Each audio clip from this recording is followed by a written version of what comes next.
On va parler dans ce podcast de Tailgate, toujours avec Bertrand et Yaya. Salut les gars, vous allez toujours bien?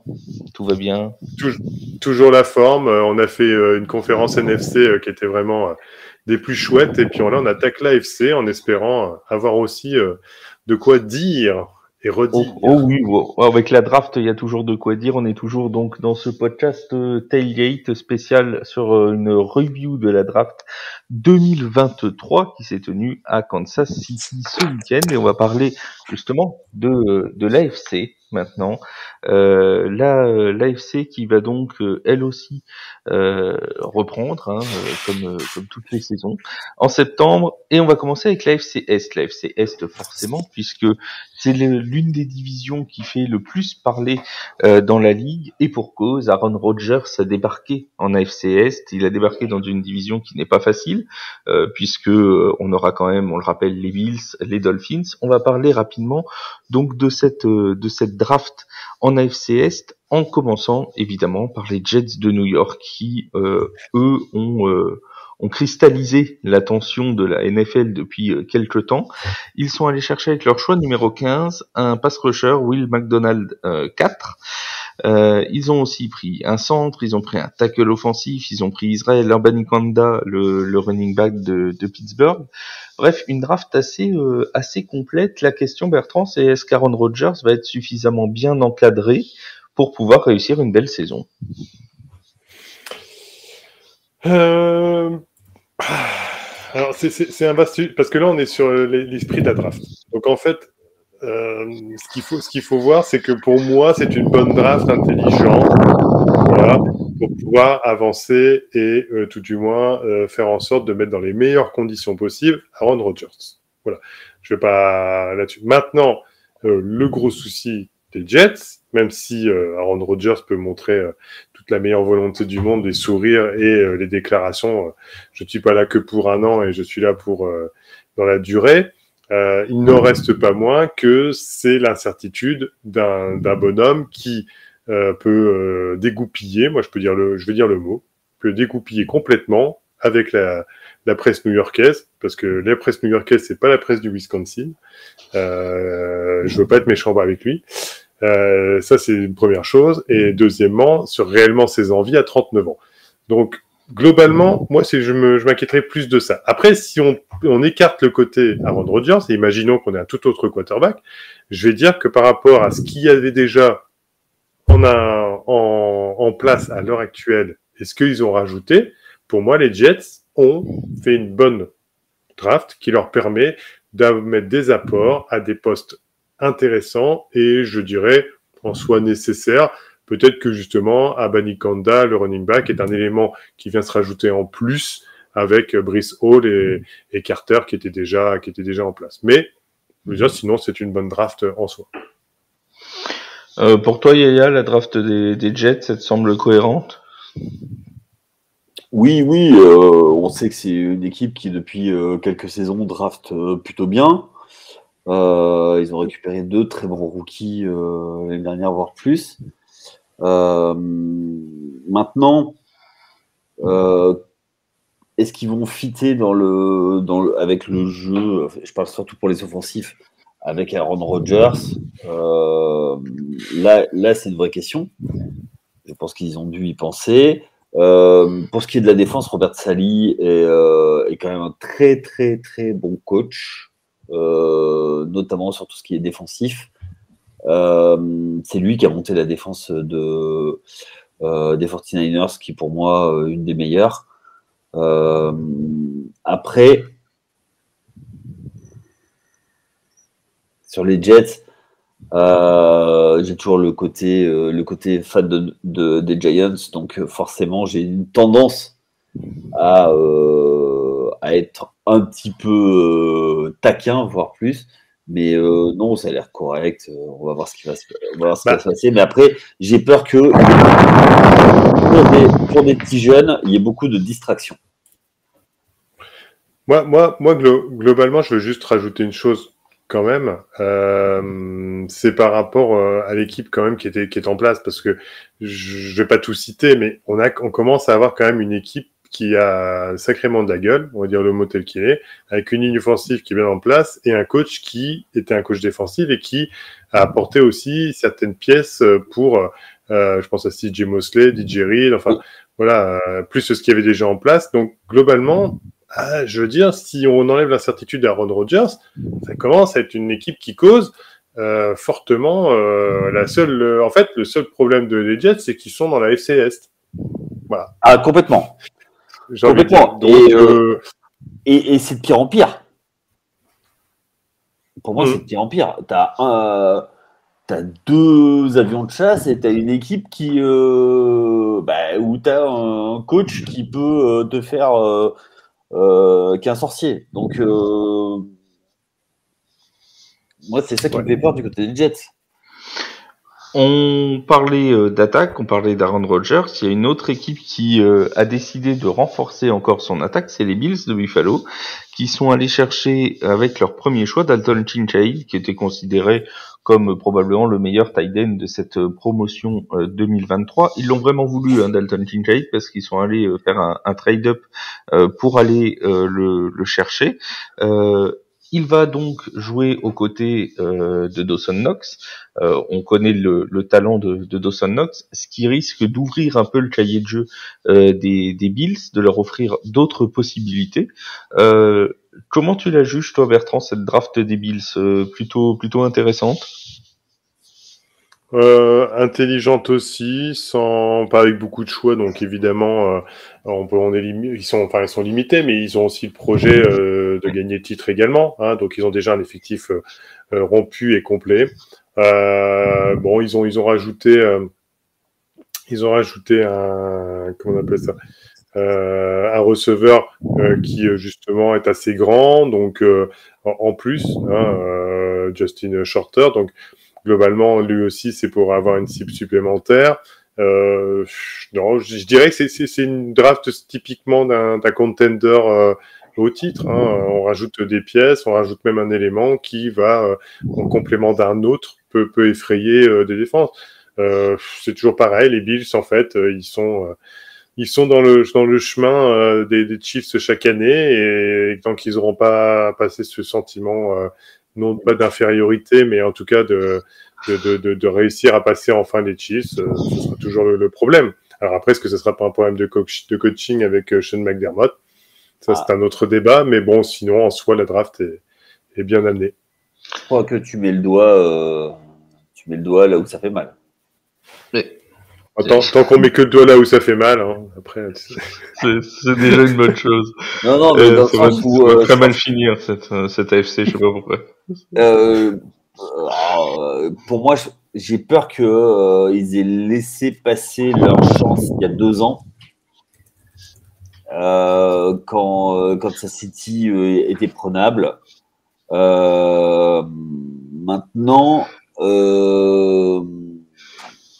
j'ai vraiment peur que soit passé, que l'année dernière, les ajustements au cours de saison sur l'effectif n'ont pas eu ce qui était escompté. Ils devaient être contenders. Maintenant, il faut qu'ils montrent, il faut qu'ils fassent un statement cette année, parce que j'ai bien peur que ce soit l'année ou jamais avec l'effectif. Alors, on le fera pas pour toutes les divisions, mais on va faire les 4 équipes dans cette division, parce que les Dolphins de Miami ont aussi fait. Alors, ils avaient que 4 choix, hein, c'était les pires, si j'ose dire, en nombre de choix, dû notamment au fait de l'affaire avec Tom Brady la saison dernière. Ils n'avaient donc pas de choix de premier tour puisqu'ils s'étaient fait suspendre leur choix de premier tour par la NFL. Ils n'avaient donc que 4 possibilités. Et alors la surprise, stupéfaction. Ils sont allés chercher avec leur premier choix, donc, Cam Smith, qui est un très bon cornerback de South Carolina. Le problème n'est pas là, mais qui est quand même assez étonnant quand on sait qu'ils ont été chercher Jalen Ramsey et qu'ils ont Xavier Howard dans leur cornerback room. Pourquoi ce choix? Est-ce que toi, Yaya, tu as une réponse à cette question? Xavier Howard oui. a été beaucoup blessé. Et tu as besoin. Et puis aujourd'hui, dans la NFL moderne, qui est beaucoup tournée sur la passe, tu es obligé d'avoir des cornerbacks élites. C'est-à-dire que si tu n'as pas des cornerbacks élites, tu peux pas défendre. Alors après, on sait très bien que c'est un peu le fou la poule sur une défense. C'est que si tes cornerbacks musellent bien les receveurs adverses, y compris dans le slot et également sur la profondeur, ça permet à tes défensives, tes bull rushers d'aller aller titiller les quarterbacks. Tu vois, c'est un peu les deux. Et quand tu as une bonne défense, ça oblige, un bon pass rush, ça oblige à lancer plus vite et ça facilite le jeu des cornerbacks. Donc, tu vois, c'est toujours une question d'équilibre. Et rajouter de la profondeur là-dessus, ça peut être pas mal. Et eux, de mémoire, ça peut être plutôt intéressant. Voilà. Et puis, Jalen Ramsey, c'est plus le Jalen Ramsey de l'époque. Hein. Oui, non, c'est certain. Mais est-ce qu'il n'y avait pas, tu vois, on peut se demander, est-ce qu'il n'y avait quand même pas d'autres besoins plus urgents que d'aller chercher un cornerback qu'ils auraient pu prendre sur la free agency, qu'ils auraient pu prendre plus loin dans la truc. Alors après, peut-être que Cam Smith a vraiment tapé dans l'œil des Dolphins, et ça se comprend parce que c'est un cornerback qui est extrêmement rapide, qui est très bon. Ça là-dessus, il n'y a pas de problème, et qui peut aussi retourner des coups de pied, ce qui peut être un plus. Mais alors, d'après ce que je lis, il est plus un cornerback de slot. Hein. Donc moi, pour l'avoir vu sur des highlights, il peut jouer en slot, mais c'est quelqu'un qui a quand même une vraie rapidité. Donc voilà, ça se comprend si tu veux le choix de James Smith. Je pense qu'ils ont vu quelque chose qui plaisait pour le schéma des Dolphins. Mais est-ce qu'il n'y avait pas quand même des besoins à pourvoir avant ça? Après, voilà, c'est le choix des Dolphins. On en parlait pendant la conférence. Il aurait fallu Tom Brady, mais pardon. T'en parlais tout à l'heure, Bertrand, pour la conférence NFC. C'est vrai que là, ça dépend de l'objectif. T'as que 4 choix de draft, t'es obligé de faire des choix aussi. Quoi. Oui, puis moi je pense que les Dolphins, 4 choix de draft, ils se sont dit on prend le meilleur joueur qui arrive sous la main. Et que c'est pas qu'il n'y a pas eu de réflexion. Mais ce que je veux dire, c'est qu'ils se sont dit, c'est le meilleur. C'est pas forcément le cornerback qu'on a besoin, mais on va le prendre quand même parce qu'on n'a pas de flexibilité pour pouvoir monter des traites, pour pouvoir monter plus haut, plus bas. Enfin, voilà, c'était un peu ça. Alors après, de toute façon, modifier quoi ou améliorer quoi? Globalement, ils ont une ligne qui est ce qu'elle est, mais qui est pas trop mal. Ils ont déjà leur jeu à la passe, à la course. Voilà, ils ont rajouté un running back. Bon, c'est vrai qu'on se pose la question parce qu'ils avaient déjà développé quelque chose. Moi, de toute façon, et même en défense, globalement, et avec les apports sur la free agency et ce qu'il y avait déjà en place, c'est quand même une défense qui est bien équilibrée. Moi, la grosse incertitude de cette équipe, on y reviendra quand on parlera des équipes dans les previews avant la saison, mais ça reste Tagovailoa, le problème. C'est que cette équipe ne peut pas foncièrement avoir je dirais un plan sur quelque temps, ne sachant pas réellement comment Tagovailoa va récupérer de ses problèmes de santé. On parle d'un mec quand même qui a eu ses membres paralysés après une commotion cérébrale. Donc voilà, le problème il est là, c'est qu'en fait toute cette incertitude par rapport au poste clé rejaillit sur l'ensemble de l'effectif, et ce qui ne peut pas amener de certitude ni de de fait qu'il soit en confiance sur la saison à venir. Faut pas se mentir. Oh t'as Mike White en backup au pire. Oui, bien sûr. Voilà.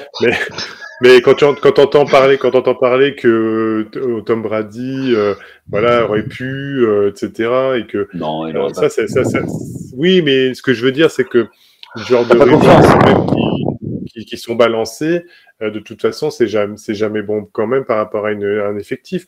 Tagovailoa est pour moi est le gros souci de l'équipe des Dolphins. Je sais pas si vous vous souvenez à propos de, comment on appelle ça, de Montebourg, Arnaud Montebourg, pour ceux qui ne se souviennent pas, et qu'on lui avait dit quel est le plus gros défaut de François Hollande, ou je ne sais plus, il avait dit c'est sa femme, ou inversement, je ne sais plus. Bah, c'est pareil. Le plus gros souci des Dolphins, là, pour le moment, pour avoir des certitudes et être serein dans sa saison, c'est Tagovailoa. Vous êtes bien sur Tailgate, The Free Agent, et on est les seuls à caser Arnaud Montebourg dans un podcast NFL. Voilà. Ça, là-dessus, bah, les plus jeunes iront chercher sur Internet et puis verront cette séquence lunesque. Voilà. Sinon, ils vont avoir un pic de recherche sur Arnaud Montebourg. On va pas comprendre pourquoi. Sur Feu, le grand journal de l'époque à Canal+. Voilà, si vous voulez. Exactement. Voilà. Petit point sur les Patriots. Alors eux, les Patriots, ça a été défense, un peu de défense, et puis des équipes spéciales, puisqu'ils sont allés chercher un kicker et un punter. Mais on a quand même Christian Gonzalez, cornerback, en choix 17, Keyon White en 46, Martin Mapou en 76. Bref, alors Christian Gonzalez et Keyon White, c'était quand même des joueurs qui étaient pressentis pour être choisis possiblement plus haut dans la draft. Oui. Keyon White était possiblement au premier tour. Il a glissé quand même assez bas. Christian Gonzalez était attendu autour on va dire, de la 10e position, 10-12. Il est descendu jusqu'au choix 17. Ça te semble être une bonne draft de Bill Belichick, toi, Yaya? Ah oui. Bah, Gonzalez, c'était un des joueurs qu'on regardait tous. Oui. Voilà, on savait que c'était... normalement, ça aurait dû être le cornerback qui devait partir le premier. Bon, après, il est biaisé par nos amis de Play, il vient d'Oregon comme. Oui, bah oui, parce que on avait du comment on dit, enfin bref, la fac d'Oregon nous avait envoyé un scout. Donc forcément, voilà, on avait un Robin avec nous. Robin qui est l'agent numéro 1 d'Oregon. De Christian Gonzalez. Ouais, voilà. Donc du coup, moi je pensais qu'il serait parti plus tôt et voilà. Bah écoute, j'ai envie de dire, good job de la part de. C'est un no-brainer move, comme disent les Américains. Ouais, ils en avaient besoin. Ils avaient besoin d'autres choses, mais ils ont besoin d'un peu partout. Ils sont en pleine reconstruction. Est-ce que le quarterback fait toujours l'affaire ou pas voilà. Est-ce que c'est notre ami voilà. Alors là, on parlait de doigt. Là, tu me disais tout à l'heure, tu as mis le doigt dessus. Ben là, je vais te dire, tu n'as pas mis que le doigt. Voilà, tu as mis 2 doigts et le reste du poignet sur ce problème-là. C'est que la draft des Patriots est bien. Elle est équilibrée. Elle va sur à peu près tous les postes possibles et inimaginables. N'oublions pas quand même que avec le choix Keishon Booth, un wide receiver, ils sont pas les premiers à bien choisir au niveau des wide receivers sur toute leur historique de draft en règle générale. Ils n'ont jamais été réputés pour bien choisir, donc on espère que ça ne lui portera pas malheur à ce gamin-là. Ça serait bien malheureux, mais en soi, pour le reste, voilà. Maintenant, je reviens toujours à la même chose. Les Patriots, le gros souci, c'est que quand vous avez votre coach qui vous dit les Patriots, c'est les 25 dernières années le futur, c'est-à-dire qu'on regarde en arrière. Non, quand on met Matt Patricia en coordinateur offensif, c'est qu'au final, oui, il est parti. Mais ce que je veux dire, c'est que jusque maintenant, on était plus dans une omerta Bill Belichick et toute l'aura qu'il peut avoir et de ses choix et de son gamin d'ailleurs qui est dans le staff et qui est pas la dernière, qui a pas inventé le fil à couper le beurre globalement. Mais au final, on est quand même dans une franchise qui se cherche, qui est complètement en reconstruction. Et je pense que les Patriots pourront aller vers des pas plus en avant, et surtout si enfin ils sont dans un managérial et un coaching qui va sur le jeu qui est moderne, pas sur ce que les anciens préceptes où bien sûr il y a eu Tom Brady pendant X années, ça a bien fonctionné avec des très bons choix et puis tout ça a bien matché, et ils ont eu la dynastie qu'ils ont eu. Mais aujourd'hui, on joue toujours sur les mêmes techniques ou les mêmes façons, stratégies de franchise, de choix qu'ils ont pu connaître, et tout ça, ça ne fonctionne plus. Donc c'est au moment où ils vont prendre conscience de ça et modifier et changer, où Bill Belichick arrêtera, que là les Patriots peut-être auront un nouvel élan. Là, on est dans une bonne draft, voilà, très bonne draft. Maintenant, comment tout ça va être utilisé, ça c'est encore un autre débat. Après, Belichick n'a jamais été réputé pour être un très très grand pour la draft. Alors oui, il y a eu le fameux coup Tom Brady où tout le monde crie au génie, mais on peut pas dire non plus que ce soit qu'il y ait eu alors il y a eu des coups de temps en temps, mais c'est surtout la capacité à attirer et à créer des collectifs à partir de joueurs même non draftés, et c'est plus ça en fait. Oui, c'est plus oui, mais en NFL, c'est jouable encore. J'ai peur qu'ils soient trop dans leur jus. J'ai peur qu'ils soient trop dans leur habitude, qu'ils soient trop dans une façon de fonctionner qui ne fait plus avancer la franchise. Voilà. Et qu'au final, j'espère totalement le contraire, que les Patriots réussissent, qu'ils fassent une bonne saison. Mais j'ai peur que ça soit ce mécanisme qui est habituel. Chaque année c'est la même chose, et puis on n'ose pas dire grand chose à Bilou parce que voilà, c'est Bilou quoi, c'est une institution, on remet pas en danger, alors que les équipes qui se mettent en danger ou les coachs sont en danger, tu te motives plus pour te dire putain, qu'est-ce que je vais trouver pour être sûr de sauver ma place quoi. C'est malheureux à dire, mais c'est ça, c'est une équipe qui ronronne. Voilà, et quand tu prends Juju Smith-Schuster pour remplacer des joueurs comme wide receiver numéro 1, voilà, tu es une équipe qui ronronne quoi. Non, j'ai rien contre Juju Smith-Schuster, mais c'est pas un joueur qui est wide receiver numéro 1. Voilà, c'est toujours mieux que Myers qui donne la balle aux Raiders pour allez les gars, marquez, mais ça, on va pas aller en playoff. Maintenant, je vais te dire, on verra ce qu'il va donner justement chez les Raiders, mais on sera bien étonné. Mais on verra justement si un joueur peut sortir son potentiel s'il sort d'une équipe qui ronronne. Voilà. On a salué Robin de The Trick Play avec Christian Gonzalez. On salue aussi Ryan qui était avec nous dans la preview. Et t'as parlé de Keishon Boutte, il doit être content puisque il est de LSU. Donc comme ça, il y aura un gars d'Oregon, un gars de LSU chez les Patriots l'année prochaine. Autant dire que chez The Trick Play, ils sont très contents et on les salue.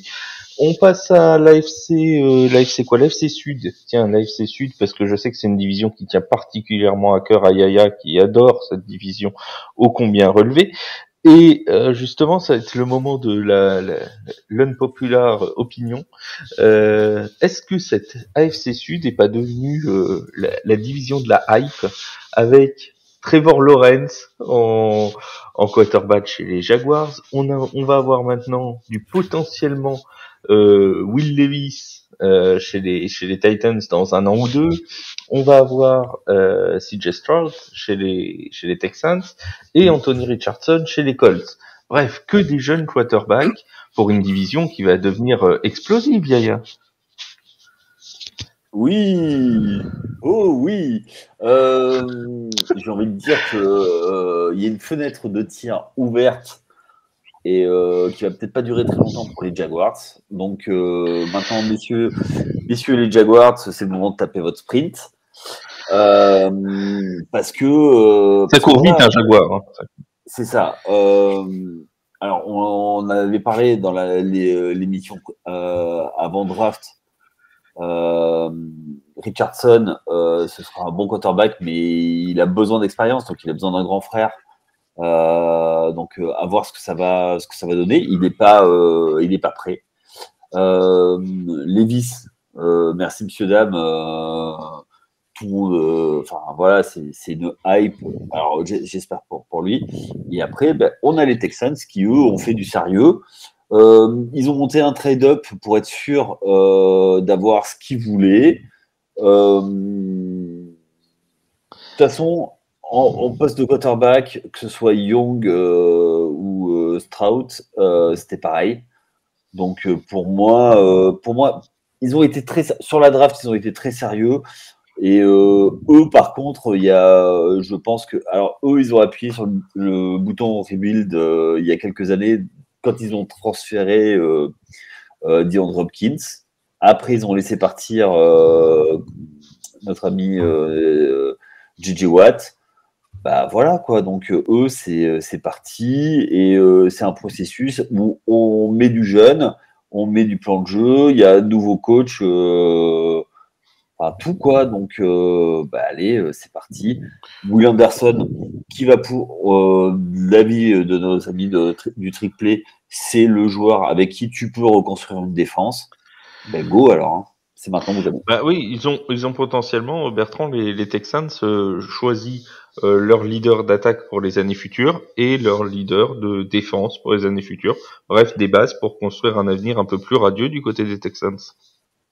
Oui, j'ai jamais été fan de tout ce que pouvaient faire les Texans depuis X années, hein, globalement.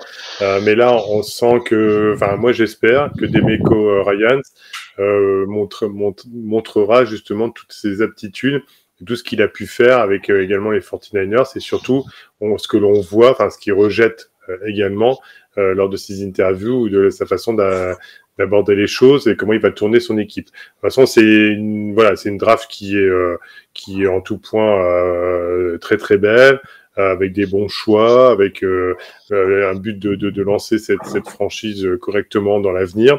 Voilà. Bon, maintenant il faut que tout ça matche. En plus, dans l'avantage, c'est qu'ils tombent pas dans la FC Est, hein, donc ils sont dans une division qui va permettre quand même sur 2, 4, 6 sur 6 matchs d'éventuellement pouvoir avancer leur bille. Voilà.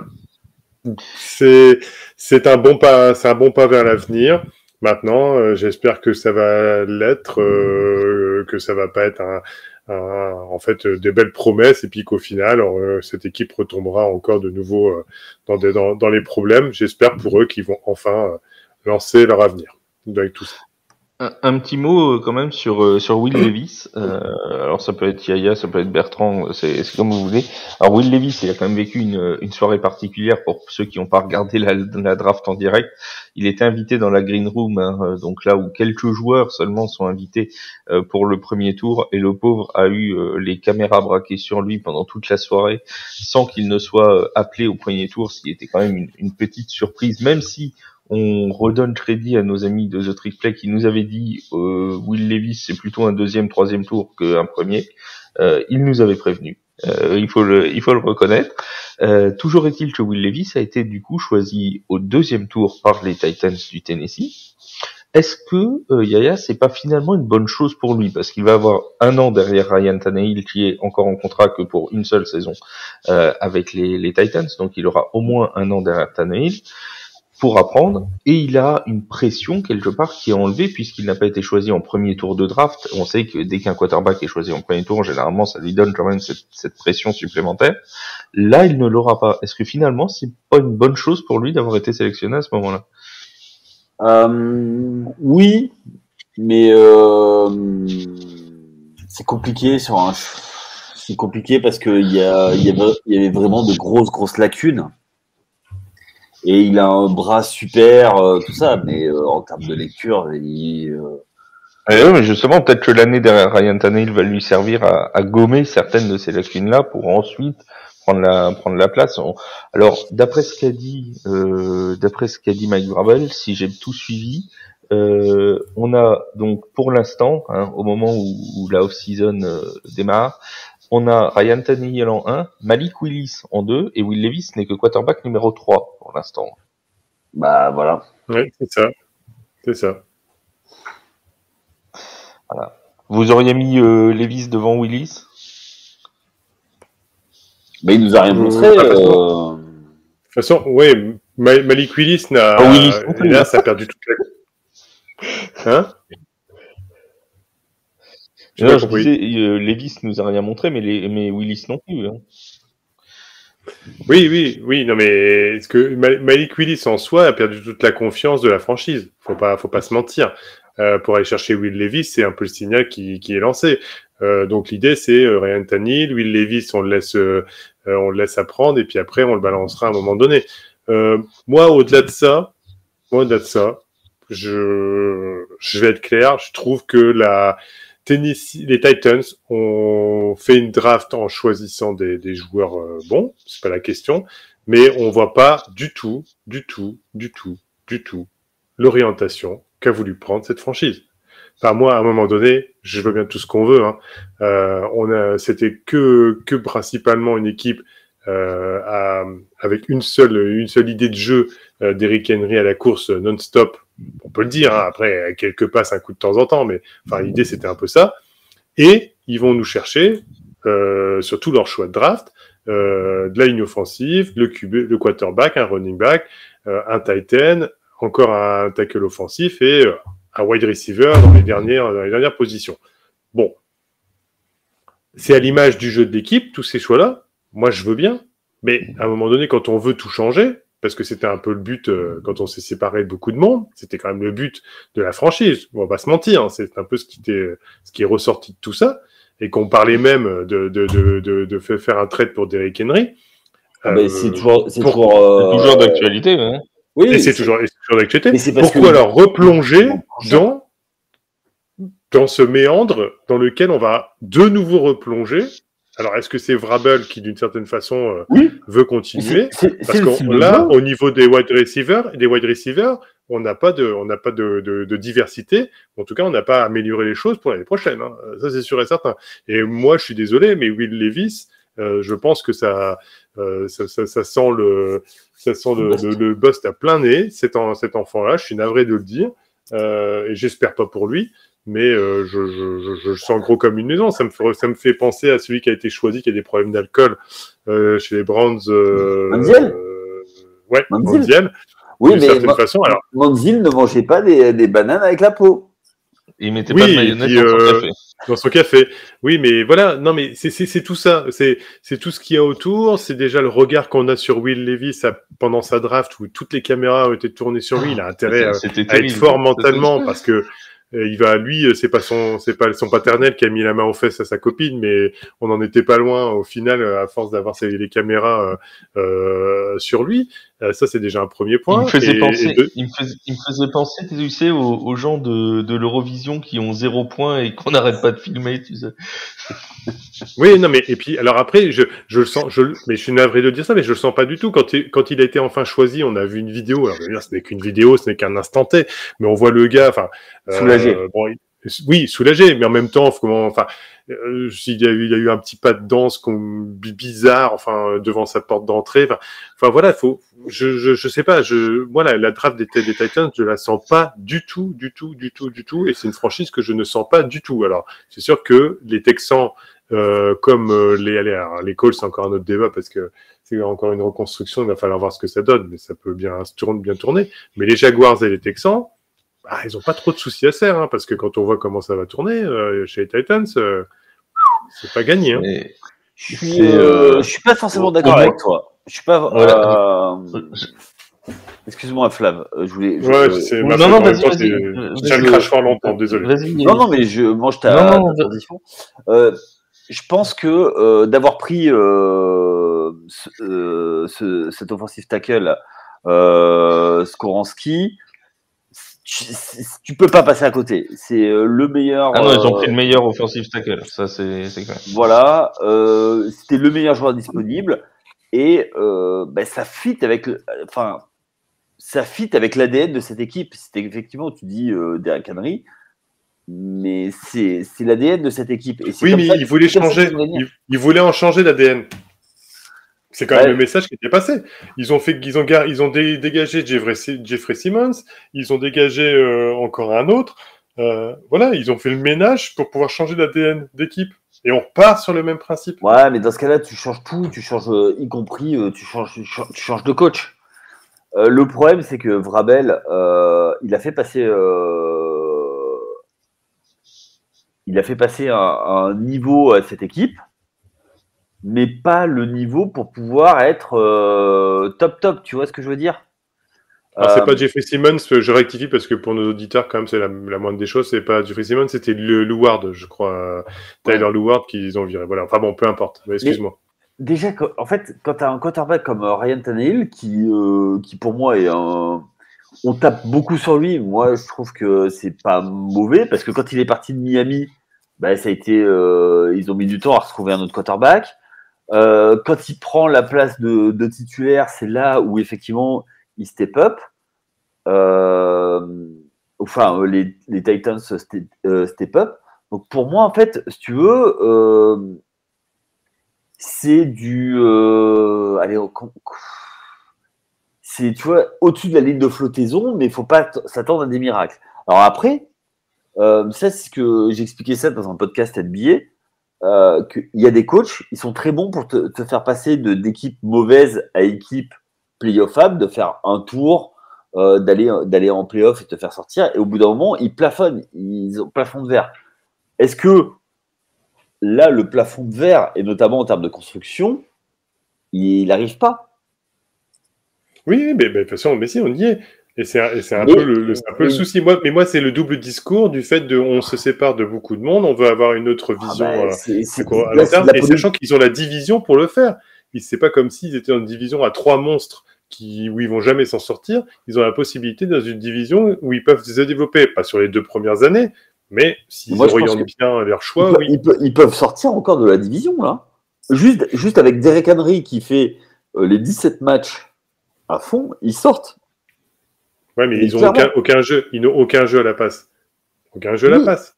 Mais Derrick Henry qui te fait une saison à 2 milliards, ils sortent premier parce que faute de concurrence. Bon, après, c'est un débat hors de la draft, mais on en reparlera au prévu. Moi, je pense que leur draft, elle est cohérente par rapport à ce qu'ils ont. Je suis d'accord avec toi que s'ils avaient tradé pour Derrick Henry, je pense qu'ils voulaient voire deux premiers tours de draft. Là, ils auraient pris effectivement, peut-être, s'ils étaient hauts, un des quarterbacks plus haut et pas notre ami Levis. Bah, du coup, et après, un receveur, parce que c'est pareil, t'as pas de receveur non plus, hein, depuis le départ des Brown. Oui, mais c'est ça que je mets en avant. Bon, les amis, on passe à l'AFC Nord. L'AFC Nord avec les Bengals de Cincinnati qui faisaient déjà figure d'équipe potentiellement encore qui irait loin cette année et qui s'est renforcée dans le secteur défensif. On sait que l'attaque des Bengals a rien à envier aux meilleurs de la ligue. Ils ont été chercher là de quoi faire en défense, avec Miles Murphy, avec DJ Turner en cornerback, avec Jordan Battle en safety. Bref, ils ont été renforcer leur défense. Est-ce que les Bengals, Bertrand, se sont construits une draft pour possiblement aller chercher le Super Bowl l'an prochain? Oui, ils ont fait une draft réfléchie, solide, en allant chercher à des postes clés des joueurs dont ils avaient besoin, qui sont bien équilibrés dans l'ensemble de ce qu'ils peuvent apporter chacun au final. Voilà, donc bon, de toute façon, tu as fait le détail. En complément, moi je mettrais qu'ils ont même été chercher Chase Brown pour en running back pour pallier, je pense, à tout problème avec Joe Mixon, sans parler de tout ce qu'il y a avec Joe Mixon, mais enfin bon, on ne sait jamais, comme un peu avec toi chez les Saints, et notre ami avec Alvin Kamara, avec Alvin Kamara, donc ils ont été chercher également un running back d'ailleurs, les Saints. Donc au final, voilà, c'est dans l'ensemble, c'est sans bruit. Pareil, c'est une équipe qui a fait ça sans bruit et qui le but est de compléter un effectif qui était déjà pléthore, sachant que DJ Turner en plus, comment on appelle ça, a des automatismes assez bien prononcés avec Daxton Hill qui avait été drafté l'année dernière et dont ils viennent du même endroit. Donc bon, globalement c'est bien fait. C'est bien fait. Il y en a d'autres, deux autres dans cette division qui ont été considérés comme des plutôt bonnes drafts. Il y a les Browns qui avait très peu de choix et un premier choix en numéro 74. Ils sont allés chercher un receveur, Cedric Tillman, en 74. Ils avaient très peu de choix et très lointains, mais beaucoup considèrent que cette draft a été bonne. Et il y a aussi les Steelers de Pittsburgh, qui sont considérés par beaucoup d'observateurs comme ayant fait une excellente draft. Notamment, eux, ils ont renforcé les tranchées. Ça va être une vraie guerre de tranchées chez les Steelers. Tu t'es de cet avis, toi, Yaya, les Steelers, très bonne draft pour eux? Oui, totalement. Il leur manquait, il fallait protéger le quarterback. Ils l'ont fait. Après, pour le reste, c'est une équipe qui est extrêmement solide,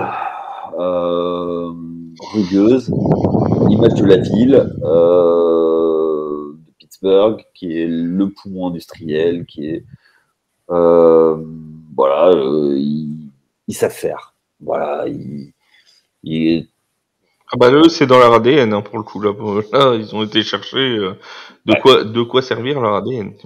Et ça plaît, et ça plaît chez eux. Donc voilà, les Steelers. Oui. Voilà. Alors, on parle toujours des Cowboys comme l'America's Team. C'est l'autre America's Team, les Steelers. C'est d'un côté les paillettes, de l'autre côté de Dallas, et là c'est les cols bleus. C'est le pendant AFC, et c'est une équipe plus que mythique. Voilà. Et eux, on pensait l'année dernière qu'ils allaient s'écrouler, que ça allait être la première saison de Mike Tomlin négative. Et ça ne l'a pas été. C'est un magicien, et puis puis ils peuvent même se permettre des coups, que ce soit à la draft ou non drafté, parce que il va savoir les gérer, quoi. Quand tu vois que le mec il a tenu Antonio Brown, quoi. Oui. Pour info, parce qu'on l'a pas dit. Oui, on l'a pas dit, juste je précise leur premier choix de draft au premier tour, ils sont allés chercher Broderick Jones, le tackle de Georgia. Oui. Qui était le deuxième lineman offensif de la draft. Un que n'a pas réussi à avoir Howie Roseman, pour le coup. Oui, l'un des rares de Georgia qui est pas chez les Eagles. Voilà. Et moi, juste la belle histoire, c'est qu'on a Joey Porter Jr. qui rejoint la franchise où son papa a brillé, quand même. Donc c'est quand même beau en cornerback, donc ça va être sympa. Il connaît la maison. En fait, on voit bien par ce choix que les Steelers choisissent toujours de manière, on va dire, avec un socle. En fait, ils prennent des joueurs qui ont un socle derrière, que ce soit familial ou un socle, je veux dire, en tant que personne. En tant que peut-être bonne personne, et qui va se fondre dans une ville, comme il a dit, dur au mal, et prêt à partir au combat. Donc, une très bonne draft des Steelers. Ouais. Et juste un tout petit mot sur les Ravens, qui sont allés chercher Zay Flowers comme receveur pour compléter la paire avec Odell Beckham Jr., Lamar Jackson qui a re-signé son contrat maxi pour 5 ans. C'est une bonne passe pour les Ravens. On va enfin pouvoir avoir du jeu de passe aussi pour les Ravens, Yaya. Je suis mitigé. Je suis très très mitigé sur. Je vois pas ce qu'ils font Baltimore. Ils ont pas voulu. Ils prolongent Lamar Jackson déjà. C'est ça. Ouais, mais alors dans ce cas-là, pourquoi tu le fais pas t'acceptes les conditions l'année dernière. Alors effectivement, le contrat n'est pas full garanti. Ils ont gagné Ouais, mais ils risquent juste un truc, c'est que leurs stars prennent l'argent et prennent l'argent et fassent rien. Tu prends Odell Beckham Jr. J'adore OBJ. C'est un joueur c'était un joueur fabuleux. Les genoux, il n'a pas joué l'année dernière à cause de son genou, et qui s'est flingué au Super Bowl, qui gagne. Voilà. Dans quel état il va revenir? parce que pour quelle vitesse, parce que lui c'était vraiment ça, hein, c'était la vitesse. Il a amené quelque chose. Après, Arbo est un excellent coach qu'il a depuis longtemps. L'année dernière, ça a été fait de briques et de broc. Ils ont réussi tant bien que mal à tenir la saison, mais c'était compliqué, quoi. Donc pour moi, après, Lamar Jackson a un jeu aussi qui fait que un jeu à haut risque. Il vieillit lui aussi. Les blessures n'ont pas épargné. Qu'est-ce qui va se passer, quoi? Donc, je suis d'accord dans l'ensemble avec Yaya, mais sur tout. Et surtout, je pense que, vous savez, c'est comme les belles images qu'on voit sur les réseaux sociaux où on voit Lamar Jackson, OBJ à côté, puis on fait l'intégration de Zay Flowers.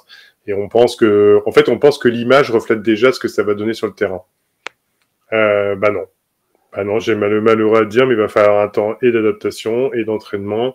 Et au final, entre guillemets, d'orientation ou de chemin, d'un plan un chemin tracé, en fait, techniquement, sur ce qu'on veut de cette équipe. Et pour l'instant, ça va être compliqué. Lamar Jackson a fait sauter la banque, mais globalement, je pense pas que c'était la meilleure chose qu'il ait pu faire à Baltimore pour le coup. Ouais. Voilà. Un petit mot pour clore cette AFC sur l'AFC Ouest maintenant. On va poser une question toute simple. On n'est pas dans la preview de saison, mais on va pouvoir déjà avancer un petit peu là-dessus. Bertrand, est-ce que les Chiefs sont partis tout droit vers un 8e titre de division consécutif? Ils sont allés chercher le edge rusher Félix Anudike-Uzomah au premier tour, et ensuite ils ont pris Rachi Rice de SMU, la même fac que notre français Junior Ao, comme receveur.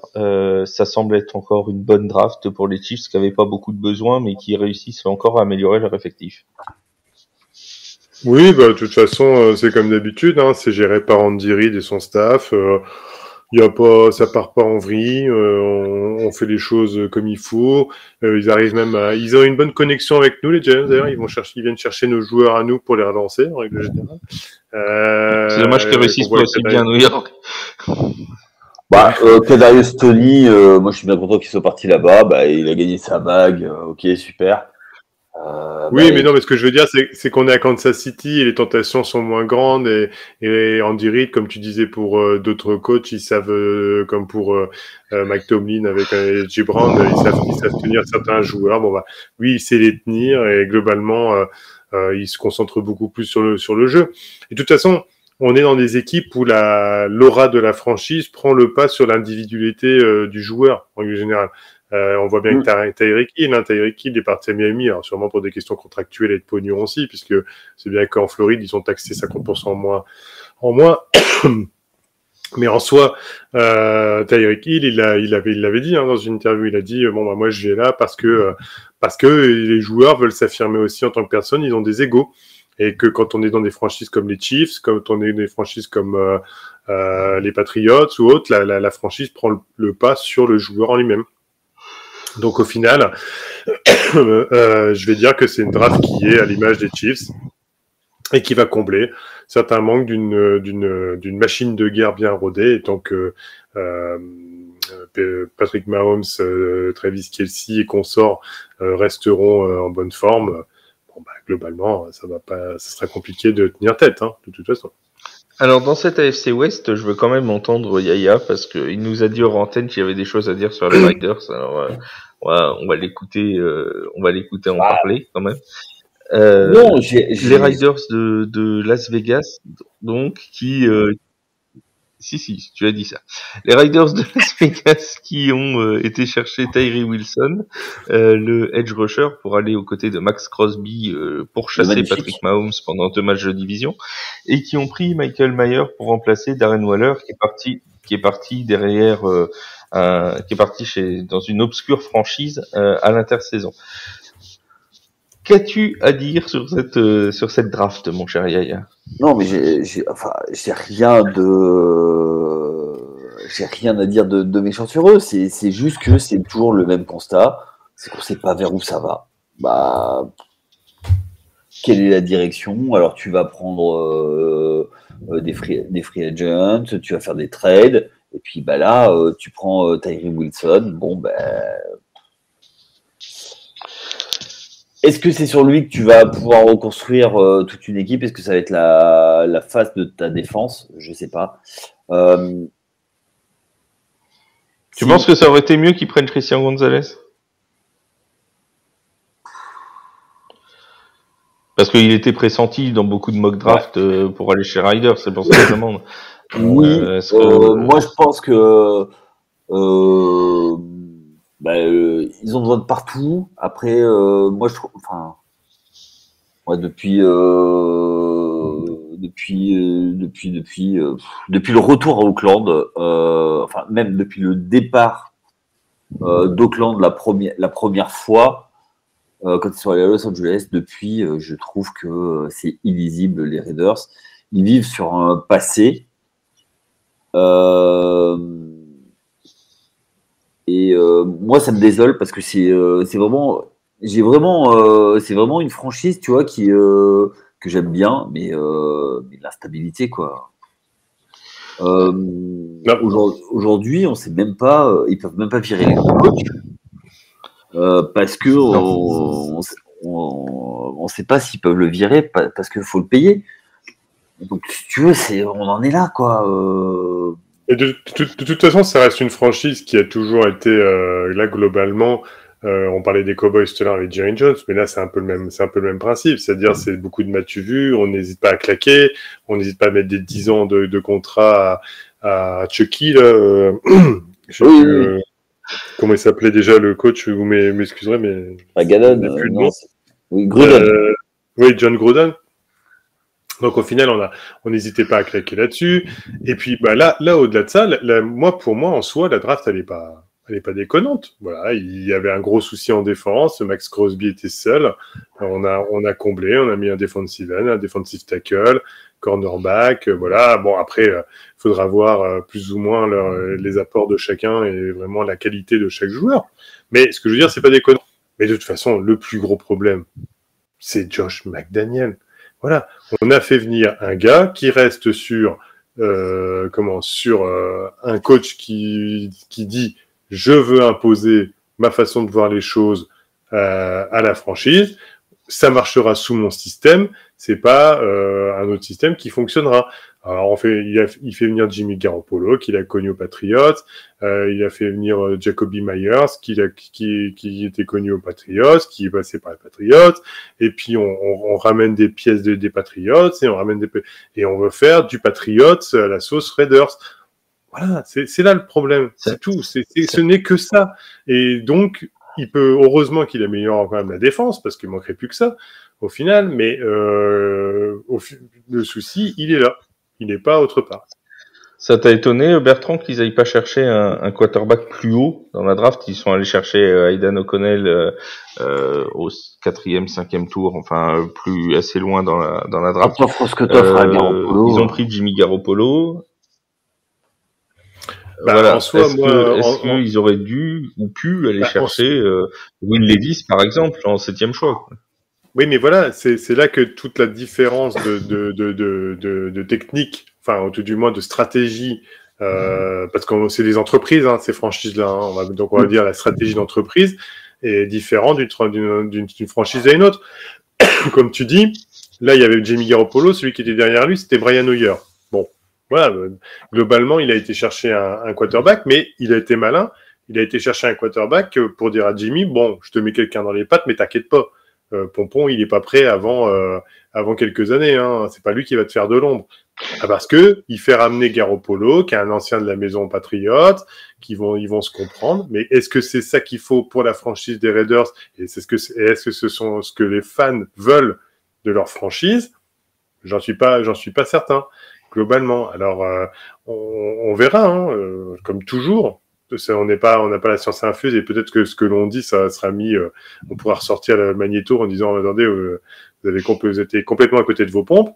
Je l'espère pour les Raiders, mais je pense pas trop me tromper, surtout sur les intentions de Josh McDaniels. Ouais, il y a juste un truc, c'est que moi, ça me fait mal parce que pour moi, c'est une des fanbases les meilleurs, surtout quand ils étaient à Auckland.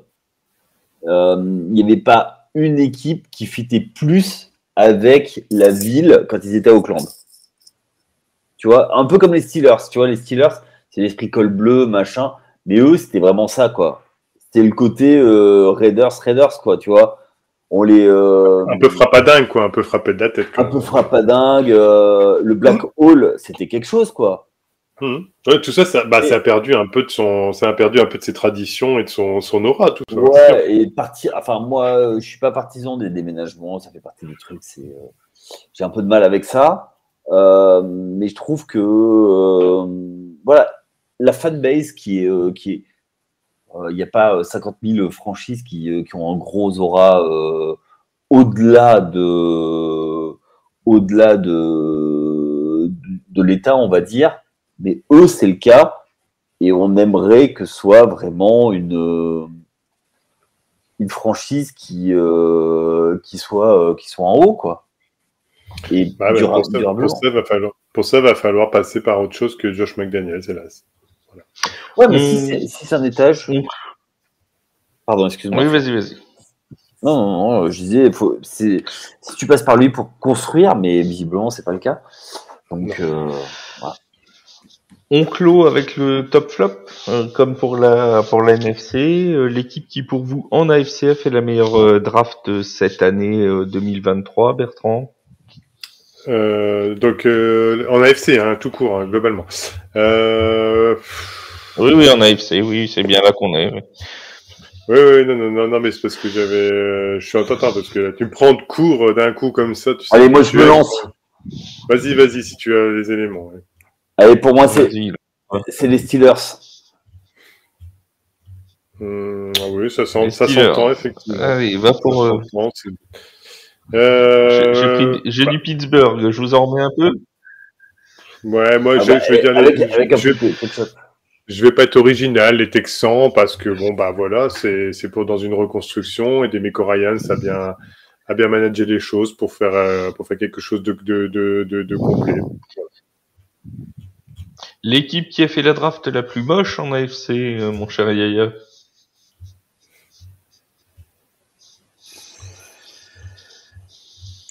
C'est que moi, c'est pas une conférence que j'aime beaucoup. Et tape sur les Titans, c'est le moment. Ouais, les Titans. Elle est vendue. Rien que pour une chose. Je le sentais. Pour Levis, mais je l'avais oublié. Je l'avais oublié, Levis. Mais je mettrais les Colts aussi. L'AFC Sud, quoi. Ton amour pour l'AFC Sud transparaît une nouvelle fois. Oui, alors comme disait un certain philosophe, parce que je viens du Sud et par tous les chemins, j'y reviendrai. Après, sur les Bertrand, toi. Sur les Colts, je trouve dur Yaya, mais enfin bon, après ça peut s'entendre, mais je pense qu'ils essaient de reconstruire. Non, moi, je l'ai dit tout à l'heure, hein, j'ai suffisamment dégommé et j'en suis navré pour la fanbase des Titans, mais ça existe. Je comprends pas. Je suis vraiment, c'est vraiment le choix des meilleurs joueurs à ce moment-là, hein, avec Peter Skoronski, hein, on est bien d'accord, hein, mais après le reste. Bon, voilà quoi. D'ailleurs, en parlant de fanbase et d'AFC Sud, et comme on parlait des Colts, on rappelle qu'on est toujours désespérément avec Yaya, Bertrand, Charles, toute l'équipe NFL de TF1 à la recherche d'un fan des Colts. Si vous êtes français fan d'Indianapolis, n'hésitez pas à écrire as a free agent parce que ça nous plairait de vous entendre dans une de nos émissions.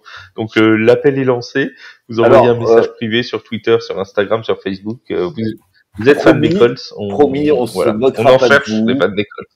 On ne se moquera pas de vous. Non, c'est pas du tout méchant. C'est pas du tout méchant, c'est juste qu'on a du mal vraiment à trouver des fans des Colts. Donc si vous êtes fan des Colts, dites-le nous. Ça nous fera plaisir. Il y a des fans des Titans. On vous invitera avec grand plaisir dans une émission. Oui, bien sûr. On a Titans France qui était très gentil avec nous et qu'on salue d'ailleurs au passage. Mais, oui, je crois que j'étais là et que je m'étais moqué de lui, le pauvre. Oui, voilà. Mais on n'invitera pas Yaya pendant l'émission. Vous viendrez, comme ça personne va se moquer. Les autres de TFA sont très gentils. On referme cette émission, les amis. Merci Yaya, merci Bertrand pour avoir participé à cette review de la draft en AFC et en NFC plus tôt. Merci beaucoup tous les deux et on se retrouve très vite pour une nouvelle émission sur TFA. Salut. Ciao. À bientôt, bonne soirée, ciao.